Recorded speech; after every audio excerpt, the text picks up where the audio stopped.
Recording live from the Lucky Number 7 Lounge in the basement of Dine Drink Travel World Headquarters in the barren wastelands of far west Texas. This is Dine Drink Vegas, the podcast by and for everybody who is stuck at home but wishes they were in the land of neon lights and bad decisions. I'm John.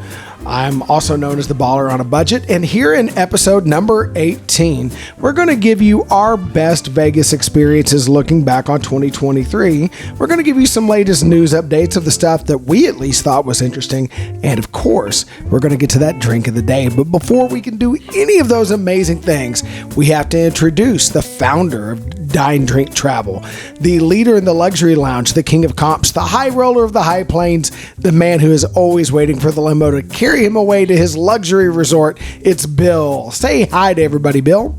Hey, John, how are you? I am very good. How are you doing? I'm good, but I'm an old man, and we're recording this at 7:45 at night, and I'm kind of wondering, why are we drinking espresso right now? Well, because we're old men and we don't want to fall asleep while we're recording this podcast. I don't know. Sometimes that makes me more interesting. Okay, well, that's true. But also the other drink of the day I had planned fell through because we didn't, secure the ingredients, and I needed something wintry and Christmassy. And I made you a gift last year and you didn't drink it, so I used it in a drink. And we'll get to that in just a second.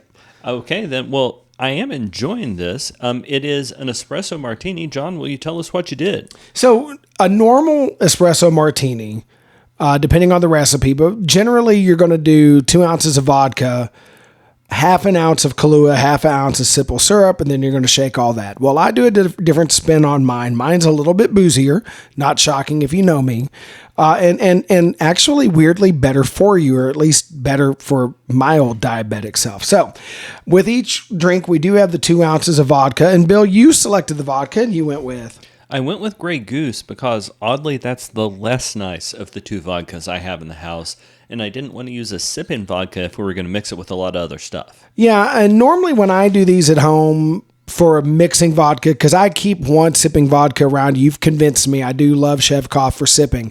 I will buy a Texas-based vodka.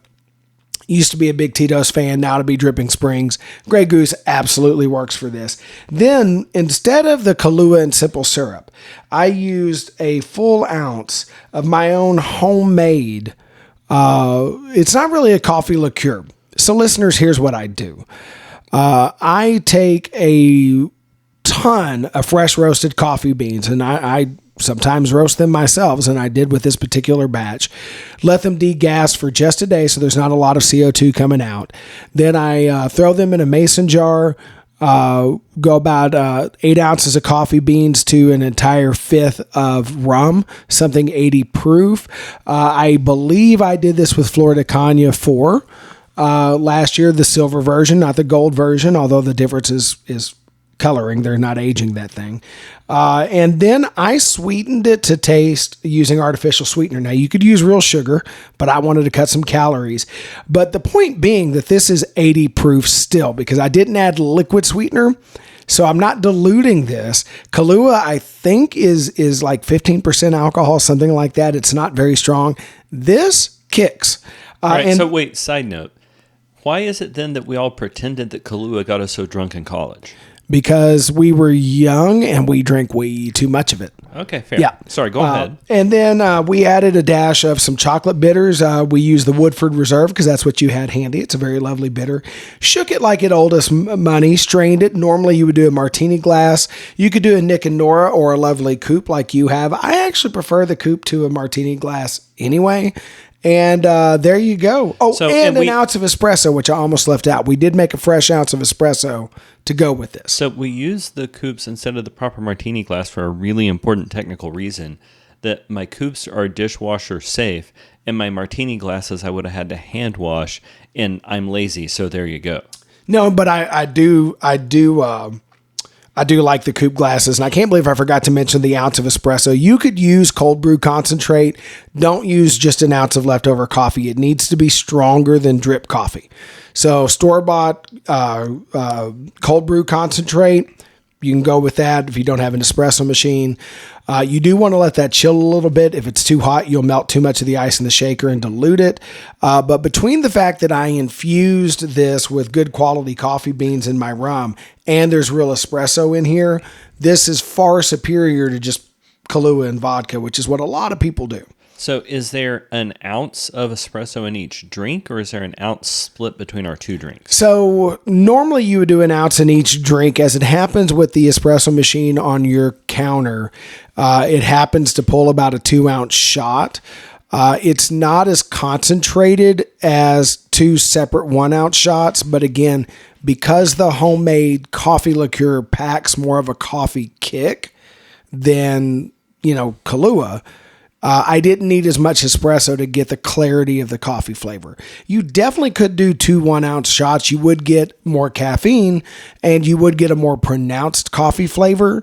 It just so happens your machine spits out a 2-ounce shot, roughly with about 12 grams of coffee, which is, traditional Italian style, pretty close to a double. They typically do 14.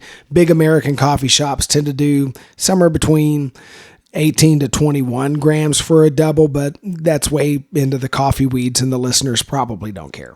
Fair. Well, I will say that this drink is delicious.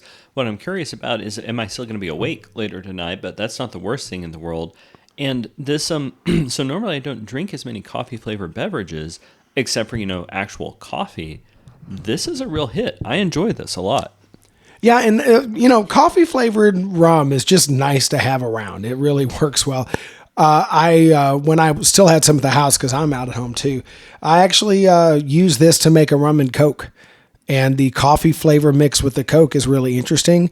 My wife didn't care for it, but I really did. I thought it was pretty darn good. Nope, this is great. One last thing before we start to move on and talk about our best Vegas experiences. Is this something you think you can reliably get in a bar in Vegas, or because you made some modifications, do you think the average bartender is fundamentally going to be making you a different drink? So it depends on the bar. You're not going to find a homemade coffee alcohol. That's not going to happen. But if you want to get close to this in Vegas, what you want to look for are bars that carry a coffee liqueur called Mr. Black.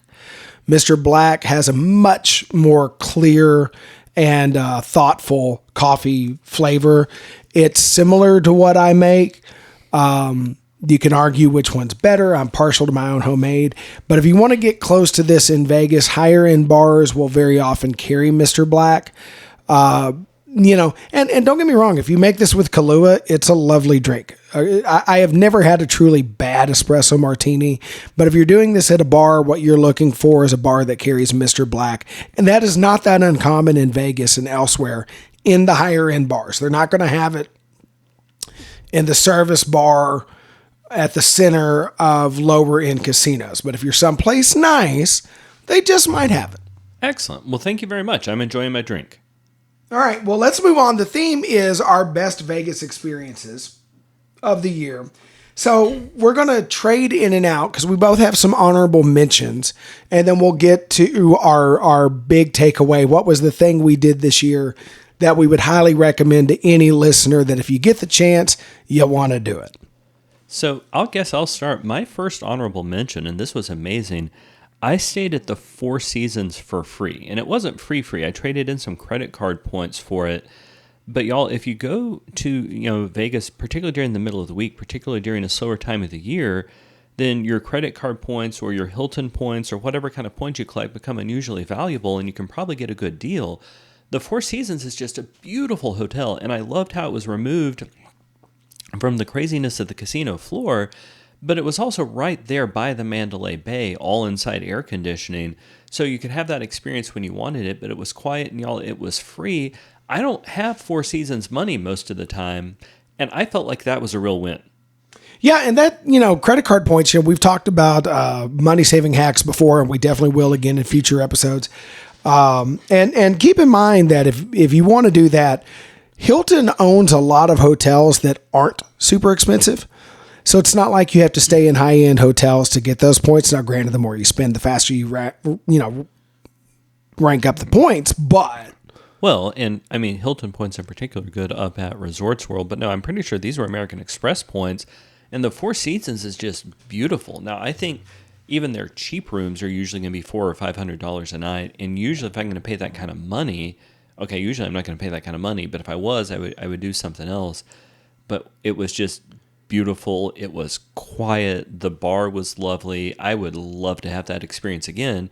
And I would love to take my wife with me on that particular trip. Oh, yeah. Four Seasons is in Hilton. I was thinking of the Waldorf. You're right. Yeah. So my bad. All right. Oh, good. So I would say the first one I'm going to roll out as an honorable mention on a lot of years might have been my favorite. So we went in March on a guys trip. And we were there. We didn't get to stay for the whole first weekend of the tournament. That's not the way this trip worked out. Also because we were staying on weekdays because during peak travel times, weekdays are cheaper than weekends. So we were going to fly out on Friday morning. That allowed us to catch the first day of the NCAA tournament. We're not sponsored, so they won't sue us. I can say March Madness because we're not making any money yet. We'll have to beep it out if we ever do get enough listeners to make money. But we were there for the first day of the tournament. And the Plaza was having an event. And listen, the ballroom at the Plaza does not set up for sports viewing the way the sport book does at Circa. I'm not arguing it does. However, it is a nice space. They were able to put up screens where there were multiple games going on a big enough size that you could pay attention to more than one game. The crowd was great. Everybody was having a good time. There was free beer included. Then there was also a bar if you didn't want the free offerings. And it's in the Plaza, which is just, to me, one of the coolest spaces in downtown. And I just had such a good time betting on basketball, lost almost every bet, but betting on basketball, watching the games, watching the table in front of us, come unglued with their game. It was a lot of fun. So I'm not even a college basketball fan. I'm a baseball guy and a football guy. I watch almost no college basketball, but I put $20 down on each of the games. That made it fun. And I loved watching the room. Like, that's an experience I'd enjoy having again. And I'm not even a big basketball fan. So yeah, no, that was great. Yeah, that was a ton of fun. So Bill, what was your next honorable mention? So my next honorable mention was I was staying at the Delano. I actually stayed at the Delano twice this year. And on a July trip, I went upstairs to Sky Bar, and Sky Bar is just beautiful because you've got these gorgeous views all up and down the strip. I had a great time talking to the bartender. I've actually got some really good footage of the bar on the Dine Drink Vegas YouTube channel, but that was beautiful. And I had been trying to get a reservation at Revea, the French restaurant, which is essentially across the lobby there on the top floor of the Delano, and I hadn't been able to. And I noticed, and I looked, it was empty. It turned out that particular night, they'd had problems with their electronic reservation system, so they were open, but they didn't know why they weren't getting reservations. It turns out there was a problem with that system. So I was able to get in there on spur of the moment, which I don't think you could normally do. But again, I had two different rooftop experiences with gorgeous panoramic views. Both of those places have outdoor seating. That wasn't relevant to my trip because it was July in Vegas. But if you were going in October, that would probably be great. And Revea does the multi-course French plating that I really love. And it does it for about half the price of Le Cirque. And I don't know. I mean, Revea certainly to me gave Le Cirque a run for its money. But you could go up there and just have the lovely meal. Or you could go up there and just go to the bar. Or you could do what I did and do both. But I really enjoyed finding that space. It was nice. And it's not that it was cheap, because it was distinctly not. It was that it was a really good value for what I got. And that sounds like a really wonderful experience. I'm going to stay in that building with my next one. So on the Labor Day trip with the guys, we had Sunday brunch at Border Grill. And it isn't all you can eat brunch. It's technically not a buffet. You order off a menu. They bring you items out. As an all-you-can-eat experience goes and a brunch experience goes, that to me was easily top 5 in either category. I would put that up against the buffets, even though your selection's a little bit limited. The quality of the food is so high. And I would put that up against my favorite brunches. Really enjoyed our meal. We were with a good group of dudes. We were having fun. But the quality of that food, and y'all, listen, we're from Texas, and whatever you think of Tex-Mex food. You have lived in Mexico. I've been to Mexico several times. It's not just that we like Tex-Mex. As a matter of fact, honestly, we both eat a lot of Mexican food. Neither of us go to a lot of Tex-Mex places. Like we do know real Mexican food. I know a lot of people like Tex-Mex isn't real. Yeah, we know. Sometimes we like that too. We know our Mexican food. I was legitimately impressed with Border Grill. No, so Border Grill was delicious. I think one of the things which also made it better than most of your typical buffet options is you had a full bar there, and they knew what they were doing with margaritas. Oh, yes. And I think the full bar made it better. Now, that costs extra, but your drinks are going to cost extra at your brunch anyway. That was pretty amazing, and that actually kind of contributed to me liking that whole Mandalay Bay complex even more. Yeah. Well, and I can't imagine a better place. Well, I'll take it back. The only other brunch I would have rather had under that roof is if I could catch the gospel brunch at House of Blues. I've just never been able to time it. I typically go on the weekdays to save money, so I'm not there on Sunday mornings all that often. And when I've been there on a weekend, I've never been able to time it where I catch the gospel brunch. That is definitely on my Vegas bucket list. No, that I think would be phenomenal. Well, I've got one more honorable mention before I go to my highlight for the year. And I found a new cigar bar, the Davidoff Cigar Bar up on the North Strip. So y'all, Davidoff has several cigar outlets on the Las Vegas Strip. So you got to be real careful to know which one you're talking about. I'm talking about a freestanding cigar bar up on the North Strip across the street from the Wynn. Caddy corner across from the Venetian Palazzo, and again across the street from Treasure Island. And it's right in front of whatever that is, Fashion Show Mall, Fashion Place Mall. Yeah, Fashion Show. But it had, so I got some Rhetoric 23-year-old bourbon, and the reason I say that is their drink selection was just amazing. And, I mean, that wasn't a cheap shot. It was a $40, maybe $50 shot, but for an exquisitely good bourbon that they actually had, they had a great cigar selection. They had a whole lot of happy hour drinks that were lovely, that were $9 or $10. And the people watching experience is unparalleled. And even though it was early in the summer and it was hot, they've got the shade, they've got the misters, they've got both indoor and outdoor seating. That place is my favorite place to have a cigar, and one of my favorite places to sit and have a drink. The only thing which took back from it is I happened to be by myself at that point on that particular trip. I want to go back there with a group of the guys at some point. But yeah, that Davidoff Cigar Bar on the North Strip is absolutely just like, that was a great find. That was one of my best finds of the year. So you mentioned people watching. I think I gave people something to watch with my last honorable mention. So on that March trip, I don't know where you and the rest of the guys were. I think at that point it was just me and my brother-in-law, and may he rest in peace.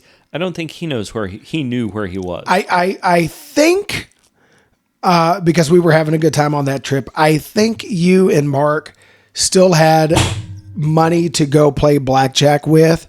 And I was at the end of my bankroll, and I don't really do table blackjack.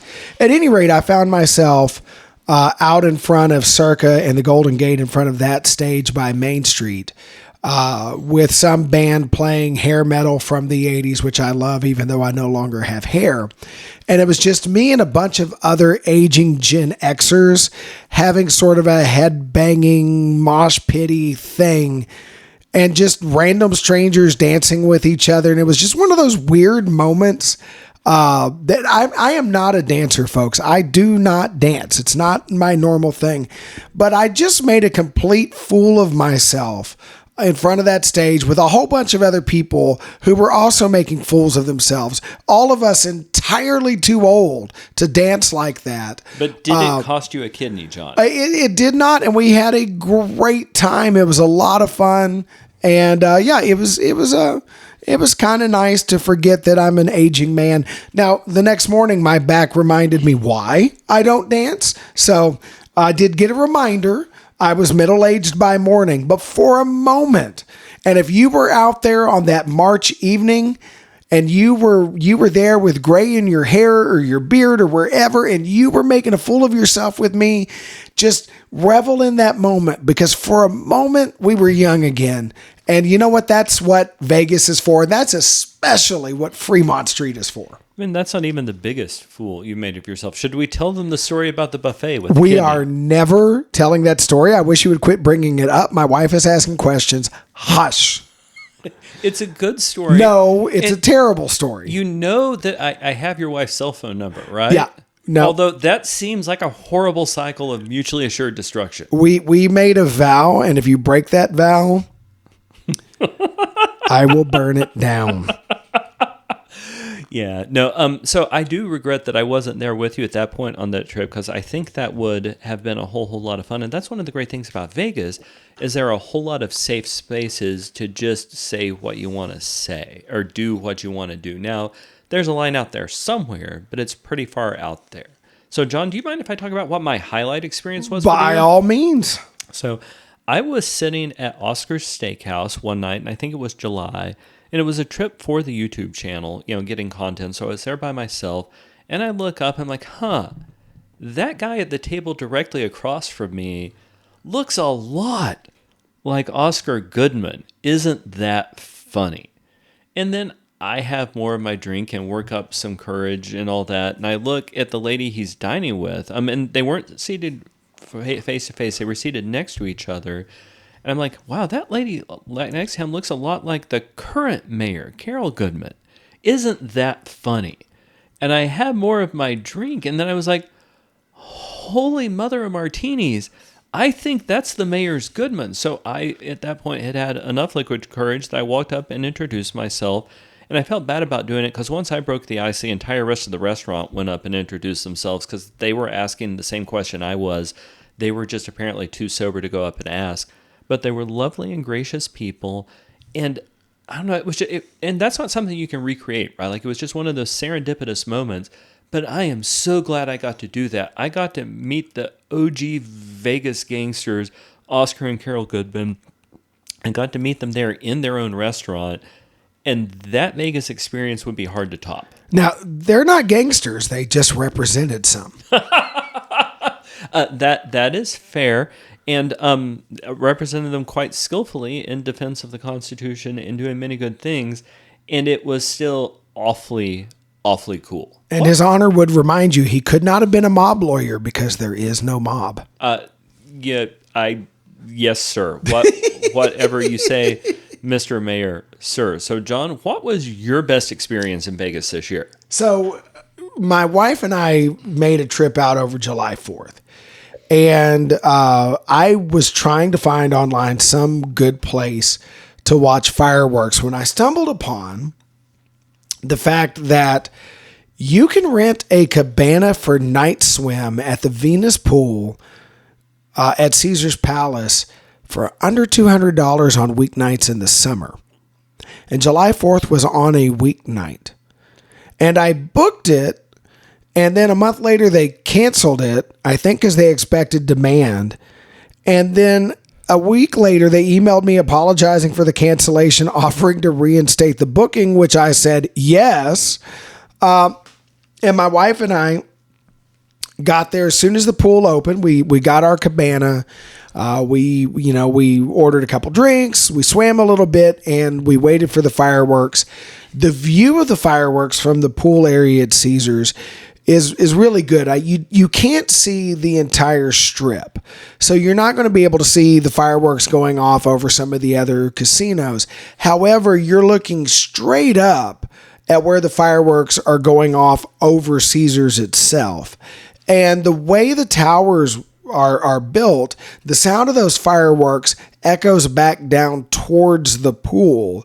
Not to the point that it's deafening, right? It wasn't too loud. It bordered on too loud, but you could literally feel the concussions of the explosions a little bit after you saw them because light travels a little bit faster than sound.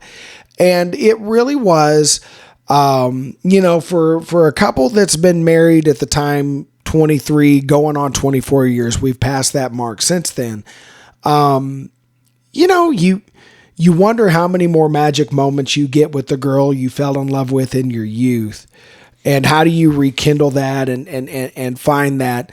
That was just one of those moments where, no offense to you and the other guys we go to Vegas with, that's a moment I'm glad I shared with my wife. She was the right person to be there with. And you know, Are you saying she's prettier than I am, John? I'm saying she's a lot prettier than you are. What if I danced again? Yeah, no, let's not do that. It was a good dance.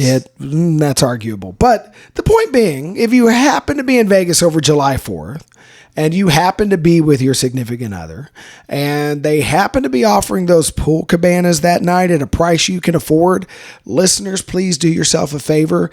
Go do that. No, that actually sounds like fun, and I would love to have recreated that specific experience with a group of the guys. I get it that that's a different thing than a trip with your romantic other. Yeah, I'm not holding your hand during the big finale. I held hers. You're on your own. Yeah, but you know what? I bet you could hold a beer as we all hung out or something, right? Like they'd sell you a beer. Oh, that's a thing I could do. Yeah. All right. Well, so no, I think those were all great experiences. And I guess before we move on to news, is there anything you're doing next year that you're particularly looking forward to? You know, I'm going to stop you there. I think we're going to do our preview episode a little bit later in January, listeners. That's what we call in the broadcasting business a tease. Okay, then. Well, then what's going on in Vegas news? So, first headline, Fontainebleau is now open. There were several news stories that came out of this, but the one that I kind of loved was that one of the performers the first night for Fontainebleau was Justin Timberlake of bringing Sexy back in that song from the Troll movie, My Children Won't Stop Singing. He performed at Fontainebleau. And later that evening, the Wynn snapped a picture of him and his woman walking down the hallways at the Wynn because even though they performed at Fontainebleau, they stayed at the Wynn. And that instituted a little bit of an internet beef, which is part of a series of ribs that the two properties have taken at each other, especially since they've sort of sniped each other's staff and had a little bit of a beef. So that was kind of fun. So how did that happen? Like, how did the Fontainebleau not just like comp him a nice room for free? So nobody's really talking. The Timberlake camp has not said anything. Fontainebleau has not said anything. The Wynn, other than the now deleted tweets, have not said anything. So I'm not sure how that worked out. Who knows? Maybe some concern that Fontainebleau would not really open on time and he just still wanted to be in Vegas. Okay. But so that's, yeah, it seems like there's a pretty big public relations fail there. Well, I'm going to jump out of line. We talked about an opening. We're going to get to a closing because I like symmetry, and then we'll get to your story because I want to hear your story. All right. So wherever there's an opening, there's got to be a closing, and it sounds like the Avengers Station at TI will be closing soon, according to Vital Vegas, at least. Well, I would say that's sad if I had ever been there. But I also respect that I'm essentially the only person I know who's not into the superhero characters. So I am sad that attraction is going because I know a whole lot of other people liked it. Yeah, I mean, I think it looks like a lot of fun. If I ever take my kids there, assuming it's still there, that would be a thing they would enjoy doing. But, you know. All right. All good things. So I guess my news story, and I realize this is a theme I return to a lot, but that's because it is really important if you want to understand the long-term future of the city of Vegas. But we reported in episode 16 that Lake Mead water levels were slightly above their 2021 levels, and they're continuing to go up. They're now at 1,066.85 feet above mean sea level, whereas last year they were at 1,043.9, so it's up about 23 feet from last year, which is a giant volume of water, which has bought Vegas a couple more years of water, a couple more years of power generation. There are other pieces of good news. The Department of the Interior has reached an agreement with some of the western states, which should decrease the amount of water which is drawn out of that river. The weather forecasters are anticipating another wet year. So what that means is that Lake Mead should continue to go up next year, which is huge news for the long-term future of Vegas. Now, they've still got a bad need to conserve water because it's the desert. There will be another drought, and it will happen pretty soon. But for the short term, the worst of the most immediate part of the Vegas water crisis is over, and they have bought themselves the time to focus on the long-term solutions. Fortunately, the Southern Nevada Water Authority is one of the more competent government agencies that I think I've ever encountered, so there's some chance that actually happens. Yeah. And we've talked about that in previous episodes. I mean, they're going to have to figure something out over the long term, but that is good news because I want to keep going to Vegas and I would like to be able to shower while I'm there. So I think Vegas would like me to be able to shower while I'm there, to be honest. We would also, one of the things which has traditionally happened in Vegas is water features, one of which may be going underway. But what's going on at the Mirage right now? So the Mirage has started to do construction in the pool area. Apparently, both the dolphin habitat and the lion habitat from the old Siegfried and Roy show are going away. Some of the existing pools will be redone a little bit. They will still have a pool complex, but the casino, they're going to enlarge the casino out that way, and they're going to have to clear out some room. So Hard Rock actually plans, and I think Mirage has a decent sized casino. Mirage says, nope, not enough. So they're going to push that back there. Apparently there's a theater expansion coming. I'm hoping they keep the Love show, that they work that out with Cirque du Soleil. I think it's such a good fit for a Hard Rock themed hotel. But yeah, that transformation is starting. They will keep the Mirage branding until they're done. So it is still the Mirage, but it's going to be less the Mirage with every passing day until they finally get that guitar tower up and rebrand. And as much as I'm looking forward to the new hotel, I loved the Mirage as it was. That is sad for me to go. One other thing, do you know anything off the top of your head about what's going on with the water feature out front? With the volcano and the fountains that were going off of the volcano and all that, has it shut down yet? So apparently the volcano is temporarily back. Of course, it's going to be the Paramount Mountain for the Super Bowl or the giant poop emoji if you happen to be Scott from Vital Vegas. There is no word on when that water feature and volcano show are going to be kaput. My guess is they're going to do the construction on the back of the property first, and then turn around to start building that casino tower. It'd be really interesting to see how they time that around F1, because I don't think F1 wants to see construction cranes building a hotel tower on their racetrack. So this is going to be really interesting. Well, and they would probably charge the construction cranes for a ticket just in case they accidentally caught a glimpse of the race. Yeah, you can't have Bob the Builder getting a peek. No, that wouldn't be any good. Well, speaking of things where we know something's going on, but we don't have all the news, the Las Vegas A's have continued to delay their announcements about stadium design. They were supposed to have a big press conference reveal 3 weeks ago. Over the last 24 hours, you're starting to see news stories about the A's owner displaying some of his art in the new stadium, but they're not talking about the actual stadium design, and it turns out it's really hard to fit a Major League stadium on 9 acres. I still expect it to happen, but I'm really curious about why they don't have more of this ironed out at that point, because that 9 acres hasn't grown or shrunk at all, right? Like it's always been what they had to deal with. And it strikes me as this is the sort of thing they would have sorted out sooner. So I'm kind of curious about what's going on there, but they still haven't produced the public renderings, which I would think is one of the first things that you want to do to get the local population excited about the team that's coming, right? Like that's one of the things which makes it real. Unless your renderings look like poo-poo, in which case you don't do that. You delay that as long as possible. Okay, there is that. So what is going on?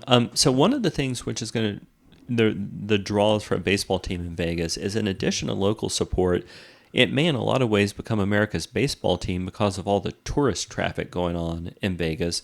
What's going on in general with tourist numbers in Vegas this year, John? So according to Jacob Orth of Jacob's Life in Vegas, also known as the unfairly handsome tall guy, Jacob says that the numbers he got shows that through the end of the month of October, 34.1 visitors had been to Las Vegas so far this year. Wait, 34.1 visitors? Oh, yeah, that should be million. Yeah, okay, fair. Don't let the dyslexic guy do the run sheet. 34.1, by the way, that 1/10 of a visitor. Anyway. 34.1 million visitors so far this year, up 6% from previous year from the same time period. Yeah, I'm done. Okay, you take it. Apparently 31.30. Okay, now I can't do it. Your dyslexia and your vodka has impacted me. I blame you. It's not just because I'm an idiot. Wait, I got it. Okay. More people, Vegas good. Vegas good. Vegas good. All you know right, what's so hold not on. good? The way we talk? Yeah. Yeah, so hold on. I do this because in my church, sometimes I stand up and read scripture. I've read scripts before. I read scripts in my professional work and all that. I should be able to do this.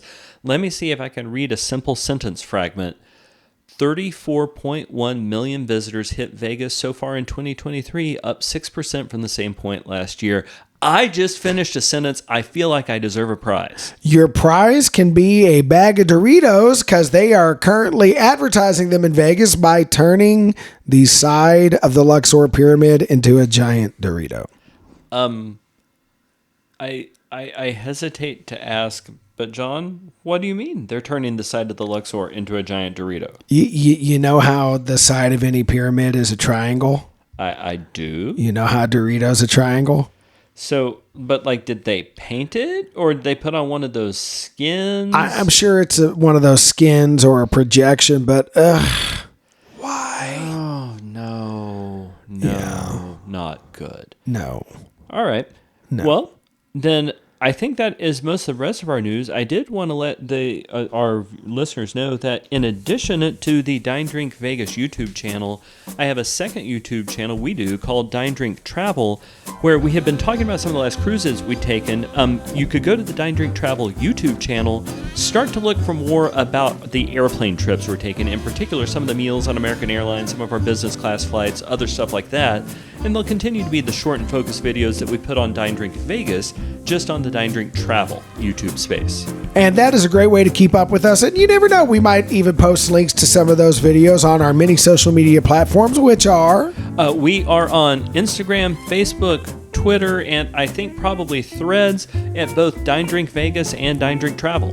Okay, and I'm Dine Drink John on Twitter, X, whatever it is. If I'm the last one out, I promise I will turn off the lights unless Mr. Musk has a robot to do that for me. Anyway, this may or may not be our last episode in 2023. If not, we'll come back with another end of the year episode after Christmas, and then we'll kick back in for 2024. Thanks for listening.